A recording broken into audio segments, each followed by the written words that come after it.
Alas 5:10 na, 1 Western Visayas na. Alas 5:10 na, 1 Western Visayas na. Alas We remain steadfast in our commitment in delivering local news that matters. Stories that inspire. Enriching the lives of Filipinos in the Philippines and across the globe. This is your GMA Regional TV. Buong puso para sa Pilipino. Mga balita, gatututukan, subong sa One Western Visayas. Iloilo City Mayor Jerry Treñas nagpabutyag sang pagkadismaya sa mahina nga serbisyo sang MPIW sa syudad. Water distributor, liwat nga nagpangayo pasaylo. Hublag protesta sang mga PUJ drivers sa Bacolod City. Nagresulta sa tensyon.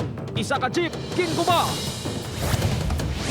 Mga imbolbado sa pagpatay sa gido sa Pilar Capiz naghinulsol sa ilang inobra suno sa kapulisan.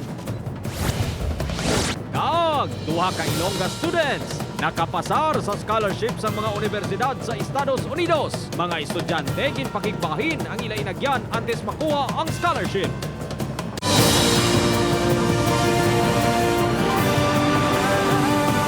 Ini ang GMA Regional TV 1 Western Visayas.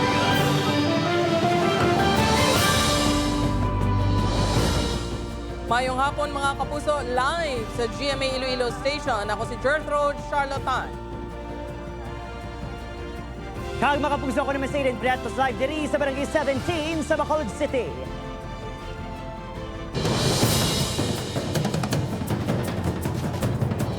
Mga kapuso, Iloilo City Mayor Jerry Treñas nagpabutyag sang pagkadismaya sa mahina nga serbisyo sang Metro Pacific Iloilo Water sa syudad. Mga puso water distributor nagpangayo sang pasaylo kag nagpasalig pa nga nagahimo na sang bago nga tikang agod masolusyonan ang problema sa tubig. Yaring balita ang gitutukan ni Kim Salinas live sa bahin sang Barangay West Timawa Molo, syudad sang Iloilo. Kim, anong latest?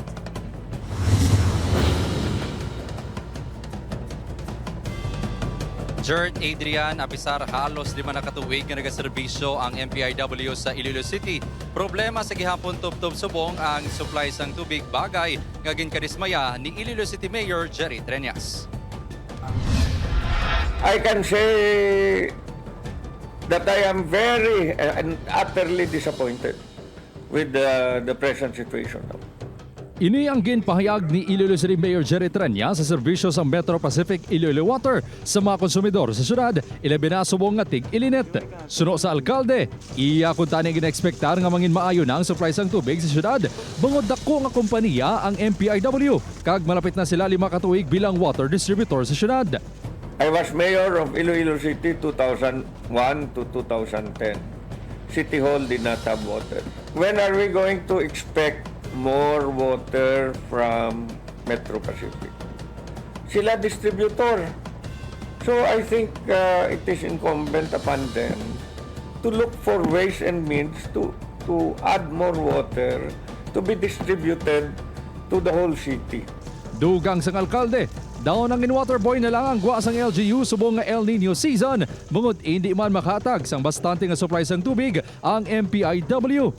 Ang pila ka mga konsumidor sang MPIW sa distrito sang Haro, madugay na kuno nga dismayado sa serbisyo sang water distributor. Nagdoble pa ang ila palaligban sa supply sang tubig subong nga tig-ilinit. Ito kulang-kulangan ang kuan iti oh. Ano yung ginagawa kasi tubod? Kulang kulangit ng tubig. Ito sa amon balay bala. Ngamon yung balay, hindi na ito magtubod, hinahinay kayo.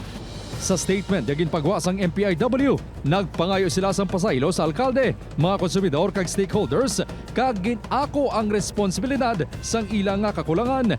Patag sang MPIW na eksperyensyahan subong ang malaba nga service interruptions, bungod na kalabot sa tuman kanubong nga level ang ila bulk water suppliers nga wala na eksperyensyahan humalin sang tuig 2008. Subong naghimo na kuno ang MPIW sa mga bago nga pamagi agud madasig ang pagbalik sang supply sang tubig.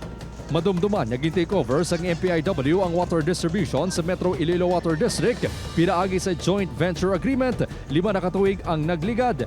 Bangod man sa kapareho nga problema, kakulang sa supply sang tubig nga nagaresulta sa pigado nga serbisyo.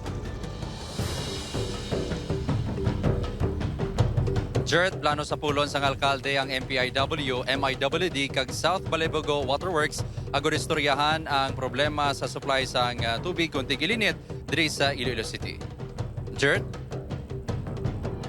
Madamong ganyan salamat sa update, Kapuso Kim Salinas. O kalma lang, mga kapuso, hublag protesta sa mga PUJ driver sa Bacolod City nagresulta sa tensyon. Isa ka jeep ginaligar nga ginguba pa. Samtang isa ka driver ginapahayag, ginpulihan, kag ginkawatan pang kwarta. Yaring balita nga aton gintutukan. Nagapala nakitang lawas, mao ginapahayagin paulanan sa inumol sa makasumpo nga driver. Ang driver nga si Charlie Halandoni, 39 anyos. Sang maglabay sa ginapatigay niya hublag protesta sa kaguntat biyahe sa pinaka-driver sa Bacolod City. Ginaligar sini nga ginbalabagan siya sa Maralihisa nga katapos ang Bacolod Manibela sa Old Airport area sa Bacolod City bangot hindi maguntat biyahe. Si Halandoni kabahin sang grupo nga Kinetco, nga kasumpong naman sang grupo nga Bacol. Lunis do ka daw nga Inaayo lang namon imo driver, takot ka biyahe. Pwede ayo, pero hindi ka mo manakit. Pahayag pa sini, nadula pa nga 5,000 pesos nga pang boundary sa kinabiyahing jeep. Ginbuslot man ang goma, kag ginhalita ng iya nga jeep sang mga nakakontra nga driver. Budlay gani, kay kung sa ila ka mamatay nga ligasyon, amo gina sirang matabo. Amo gina ya, hindi gina sila yung magako. Pero ang video, wala ga binutig, kag ang nakasaksi, kag mismo ako. Kung wala ko nilagyan pulihan, makadto ko diyan, kasasabong, nagpalanakit ka ng lawas ko. Apang, ang depensa sang bakod. Kabutigan ng ginaubra mo si Jay. Kaya nga, nagdeklarar pag isa na dula kwartaya. Basi may utang ka lang imo nga wala mo mabayaran. Di kay 5,000, gineklarar mo pa kami ang nangawat sa inyo mga kwarta, ng hold up. Sala na mapatay ka mo, na? Bangod sa natabo, plano sang magtimbang grupo nga lunsay magpasag asang kaso. Samtang, may paandam naman ang alkalde sa syudad sa hanay sang mga driver.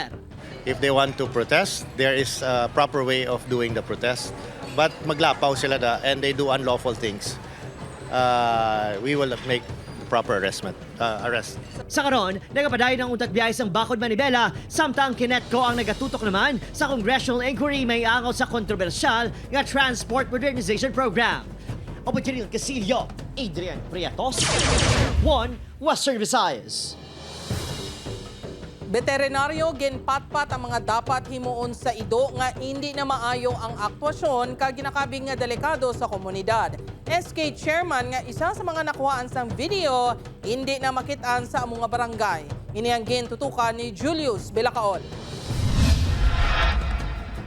Kung ang ido ang nagakaon sa iban nga kasapatan, ini ang hindi problema lang sang among sapat, kundi nagapakita man kung paano ini ginasagod sang tag-iya suno sa veterinaryo nga si Dr. Fernando Abulencia. Kasi sa upbringing man sa kung well-nourished ba, kung properly managed ang ido na regular ang pakaon, hindi, I don't think na mag-resort siya sa mga manglagas sa mga sapat kag kanon. Nag-viral sang damlag lang ang video sang pagpatay sa ido sa barangay Blasco, Pilar Capiz. Magluwas nga ginapasuni nagakaon sang iban nga sapat. Nagatuga man kuno ini sang peligro sa pumuluyo. Apang tigaylo nga patsyon, suhestyon ni Dr. Abulencia, dapat gani ini kurungon para maobserbahan. Within 15 days papatay, automatic yan yung protocol natin, ginautod ng ulo, na ginapadala sa RADDL for diagnostic test. May tion man kuno nga ginapahanugutan ang pagpatay sa sapat, kasubong sa ritual sa mga tumandok. Sa tion nga ini, ang nagasuprer sa makalalaton nga masakit o kung nagaantos sa balatian. Samtang sa ulihi nga monitoring sa Pilar MPS, hindi na subong makitaan sa barangay Blasco ang SK Chairman nga nakuhaan sang video nga magkapila ka beses nga naglampos ang kawayan sa ido nga nagkabitay tubtob ini ang mapatay. Kaya ko na to ang SK, ginala ko na malocate tong basi nagpinanago, nakuya sa siyang ginagranyo. Nagaistorya man sa kapulisan ang mga imbolbado sa brutal nga pagpatay sa ido, kag suno sa ila. Tuman man ang paghinolsol sang nagbutong sa lubid, nagkuha sang video, kag pati ang SK Chairman nga naglampos ang kawayan. Dami na man sila sa ginobra nila na investigator kahapon, nag-ako man sila. Siyempre mama, grabe ginolsol nila. Madumdumang nga nagdepensa ang mga ini nga mismo ang tagiya sang ido, ang naghingyo sa ilang ining patsyon. Samtang sa Facebook page sang isa ka animal welfare group nga nagpahayag magabulig sa pagpasaka sang kaso batok sa mga imbolbado. Nakasaad nga sa palabuton nga Mayo 23, natala na sila nga magpadulong sa Barangay Blasco agod makigsapol sa barangay officials upod ang kapulisan. Julius Bilacaol, 1 Western Visayas.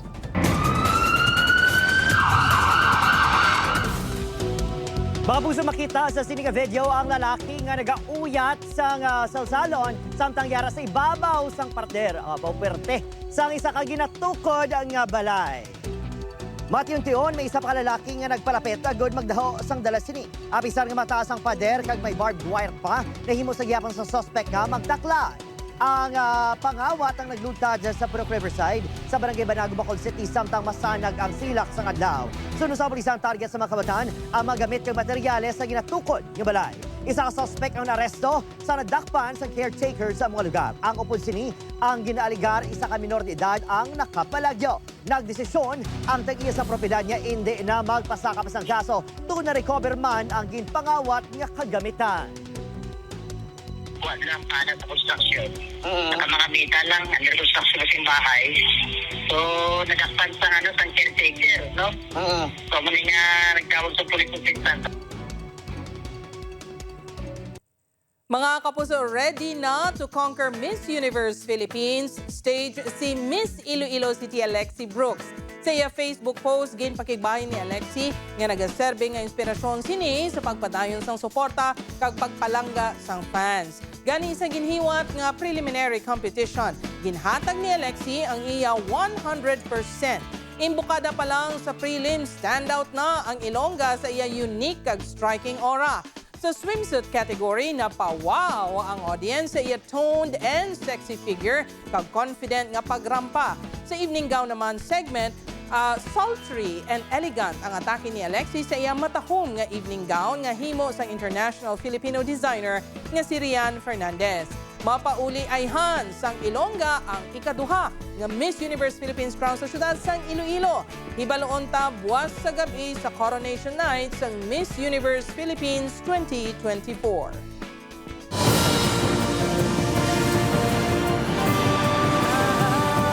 Ini ang GMA Regional TV 1 Western Visayas.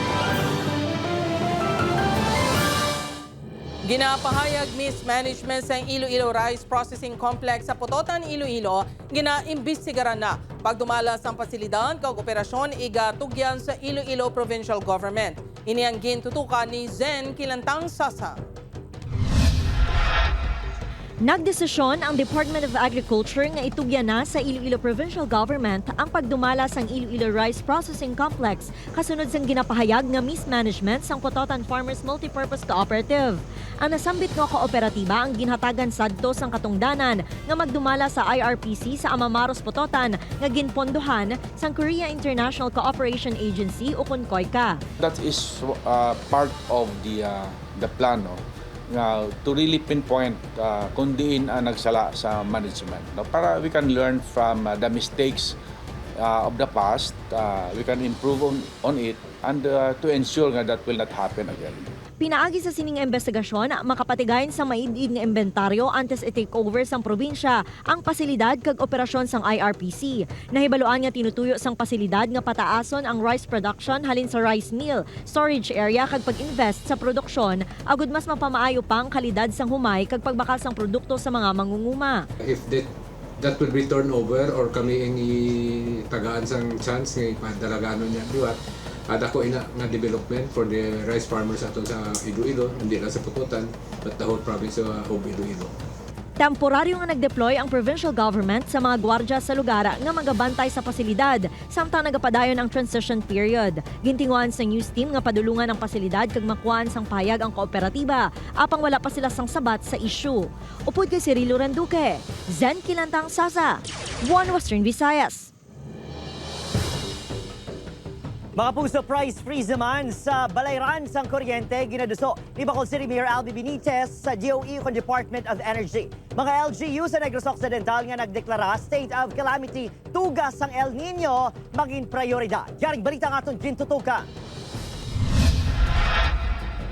Wala untat ang pagpanghakroy sang siningang mga Bacoleño matapos nagdoble o kung nagtriple pa ang bill sa kuryente. Ini matapos masobra 3 pesos ang ginsaka sang per kilowatt hour sang Seneco nga nahimo na masobra 15 pesos. Abe, #Bill Reveal. Ang manugisa nga si Veronica sang Punta Taytay. Ang bulanan nga balayran nahimo na 3,800. Ang feeling ko, wala ka naman i-feel. Ang iningay Iloy gikan Barangay Pahanukoy. Wala pa sang bill nga nakaptan apang ginakulbaan na sa madangatan. 10,000. Kaya ginreading ko na ito mga dira ng mga 10,000. Aircon everyday. Ay, init-init bala. Ang ining empleyado sa Bacol City LGU, tuyo pa nga ibabasa liwat ang ilang kontador sa barangay Handumanan bangod wala nakapangaman sa balayran nga nagalala pa. Hindi ka na gani ka sarang magbayad ko sa tag 3,000 to 8. Pagkatapos subong 8,000, di na laging ko ang bill namon naton. Ining rason, nga ginaduso ni Bacol City Mayor Albi Benitez ang price freeze sa sukot sa kuryente. Ginapaabot sining sabat sa Department of Energy sa proposisyon. Tang ako nabalaan, no, ang WESM, ang spot market, there is really a provision where they can put a cap sa atong spot market because this is where all uncontracted power is ginabaligya nila na sa open market. Maluwas sa mga konsumidor sa Seneco, ginaduso man sini nga palaparon sa Negros Occidental ang price freeze, ilabi na sa mga LGU nga nagdeklara state of calamity tugas ang dry spell kag El Nino phenomenon. May 10, sa nagpasakas ang sukot ang Negros Occidental Electric Cooperative. Gikan 14, malapit 18 pesos ang per kilowatt hours of franchise area sini sa Southern Negros Occidental. Isa man kay Electric Summit ang plano ipatigayon sa Bacol City LGU pod ang mga National Government Agency. Oportunidad Casillo, Adrian Prietos, 1 Western Visayas. Iloilo City Mayor Jerry Treñas nangin emosyonal sa pagpatahag sa demolisyon sang fasad sang Iloilo Central Market. Office of the Building Official nagpatahag kun nga agin patuman ang demolisyon. Ini ang gintutukan ni Julius Bilacaon. Ako na live la kay lain nga agency, mambal naman parte sa lain agency. Kag hindi man mga engineer, hindi man mga architect. Wala malikawan nga magtaas ang tingog ni Iloilo City Mayor Jerry Treñas samtang ginapanindugan nga ginsunod sang Iloilo City Government ang mga requirement kag nakasumiter ini sang plano sa National Historical Commission of the Philippines kaangot sa pagdemolish sa fasad sang Iloilo Central Market kadungan sa pagpaidalom sini sa rehabilitasyon. Ang Central Market ang ginakabing nga heritage site sa Iloilo City. Ini ang kasunod sa naguluha nga mga isyu nga may ahensya sang gobyerno nga nag-iimbestigar sa demolisyon. Kuya, ready kuya. Ang kinaswayta. Apang ang aktuasyon sang alkalde, ang iyaman ginpangayuan sang pasaylo, pareho sang pagpahog sa mga katapos ang media nga iya kuno kasuhan, nga ginpanginwala sang alkalde. Ginklaro naman sang Office of the Building Official, nga gintinguhaan nga salbaron ang istruktura.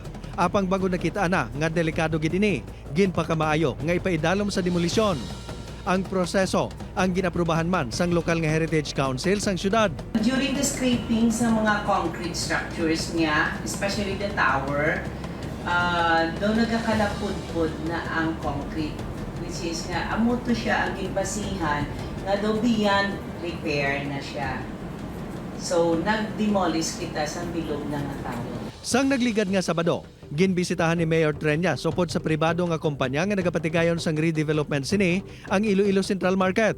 Target nga matapos ang konstruksyon sa Disyembre subong at 2024. Julius Bilacaon, 1 Western Visayas.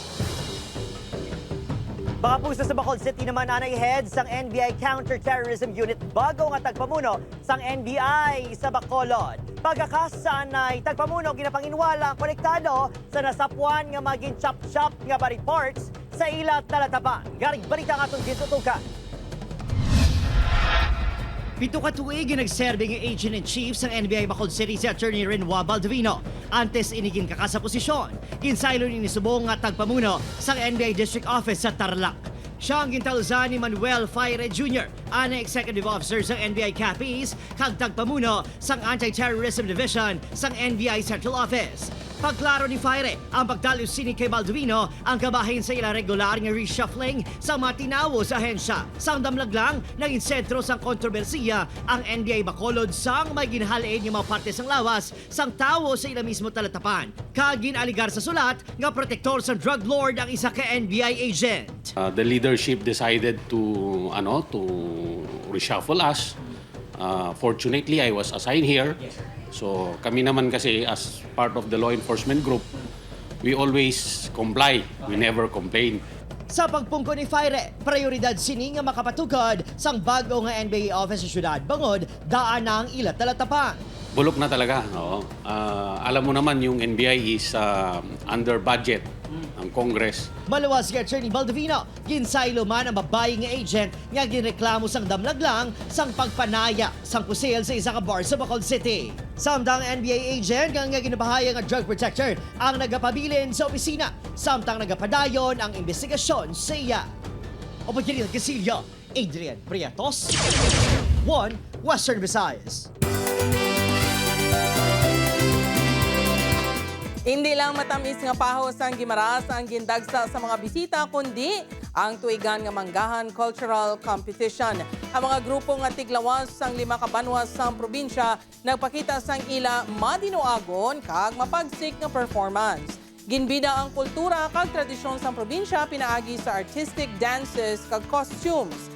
Sa ulihi gindeklara nga second runner-up ang Hubon Sadsaran sang Nueva Valencia, first runner-up ang Hubon San Lorenzo Hanon sang San Lorenzo, kag gindeklara nga kampyon ang Hubon Balsaan sang Sibunag. Iniman ang nakakuha sang Best in Music, Best Production Design, Best in Choreography, Best in Performance Awards.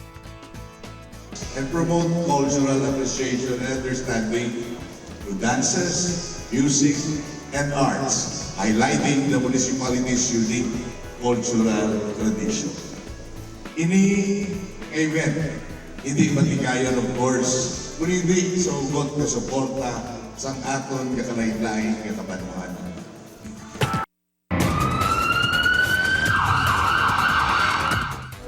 Amay kagwa sini kakabataan nakuhaan sa illegal nga droga samtang ginapasuni kawatan, arestado sa separado nga mga buy-bust operation sa Iloilo City proper. Si Julius Bilacaol nakatuto.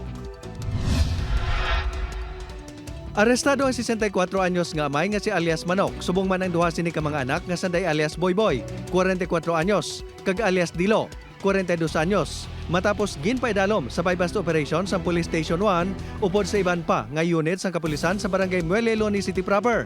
Nakuha sa mga subject nga lonsay ginakabig mga street-level individual ang 85 gramos sa suspected shabu nga may standard drug price nga 578,000 pesos.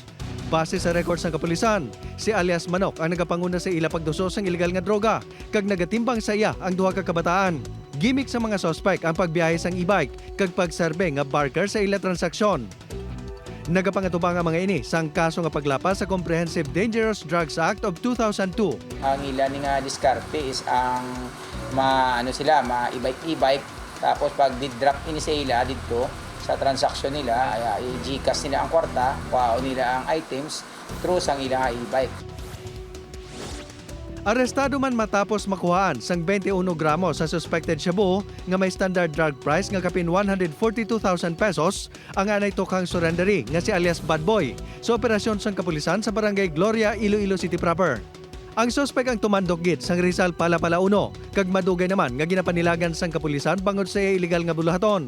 Magluwas sa kangtanan sa illegal drug trade, ginapasuni nga kilala man nga kawatan ng suspect. Antes gani nadakpan, ginatudlo pa ini nga nagpangawat sang cellphone. Apang wala na ini na-recover matapos na-swap na sang suspect. Magluwas sa kaso kaangod sa illegal nga droga, nagapangatubang man ini sang kaso nga pagpangawat. Kinahanglan tatapnaon kay ti ang mga madalahig, mabaligyan nila nga mga inosente, mga dugang ang adik, kag ang pinaka the best kida is nalisin naton ang crimes. Upod kay Hans Desierto, Julius Bilacaol, 1 Western Visayas.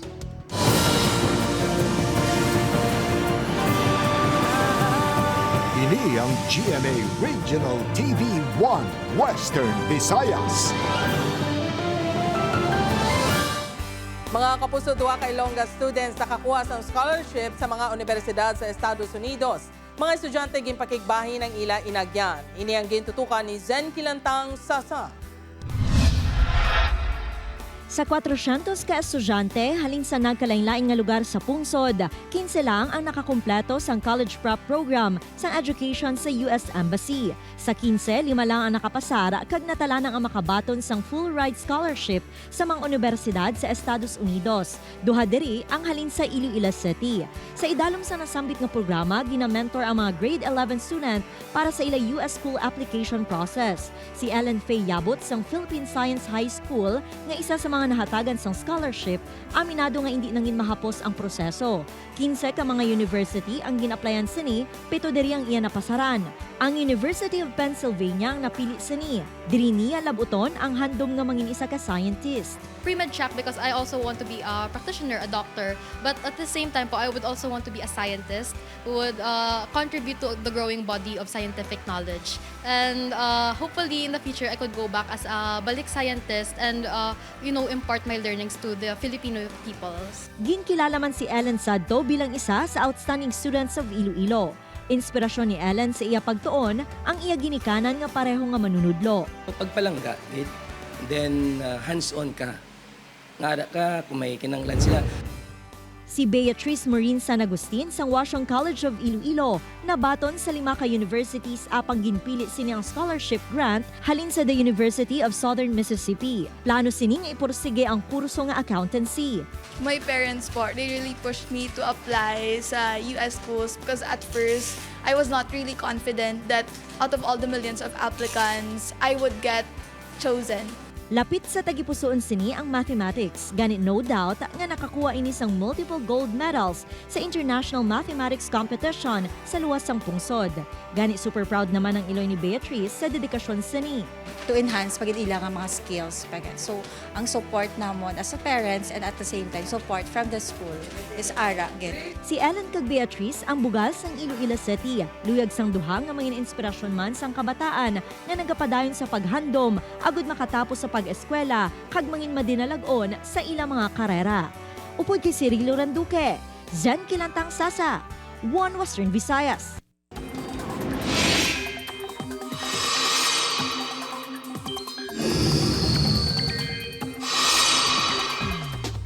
Mabusa base naman sa forecast na pag-asa, naglabot sa 47 degrees Celsius ang maximum heat index sa Roa City Capiz, subong ang adlaw. Samtang naglabot naman sa 45 degrees Celsius ang maximum heat index sa Iloilo pati man sa probinsya sang Negros Occidental.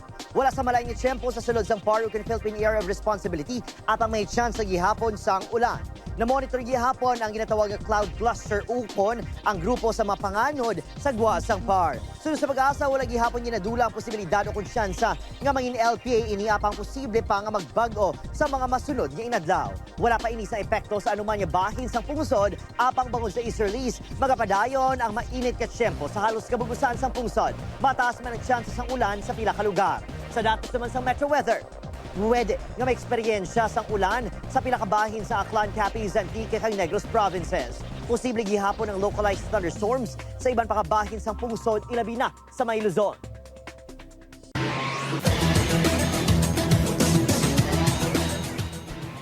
Mga puso, Perpetual Altas, ginbalikan ang ilang matami sa kadalagaan sa Game 1 sa Men's Volleyball Finals. Nakatutok, Julius Bilacaon. Sa NCAA Season 99 Men's Volleyball Tournament, gintapos sang 3-time defending champions Perpetual Altas ang elimination round nga wala sang pierde. Sa ilaman ang reigning most valuable player nga si Louie Ramirez. Ganit ako ang ilang kakibot sang naluto sila sa unang set sang hampang kontra EAC Generals. Medyo naglaps kami talaga and siguro nandun yung sobrang kampante ang team ko. Yung second set, medyo nagsalita ako sa kanilang motivation na we have to step up and dagdagan natin ng hard work and heart.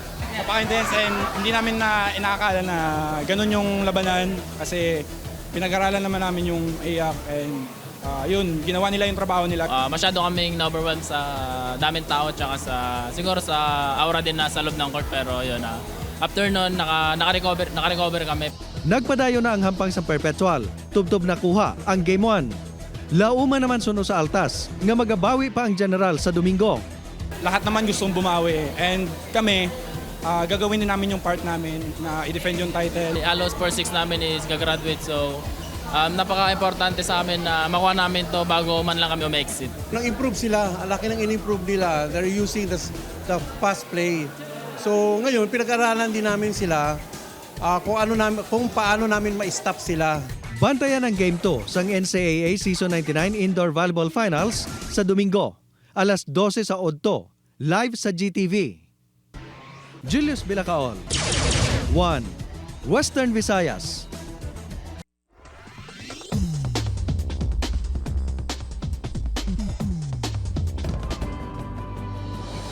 Sa aton mga kapuso, diri sa Western Visayas, nagsubong man sa aton mga kapuso abroad, madamo ginasalamat sa pagtutok. Ako naman si Adrian Prietos. Kapuso, mag-isa kita kagibaloon ng mga balita tungod local news matters. Ako si Jerthro Charlatan, ini ang 1 Western Visayas, bugos nga puwersa para sa mas dako nga misyon kag mas masangkad nga pagserbisyo sa pungsod.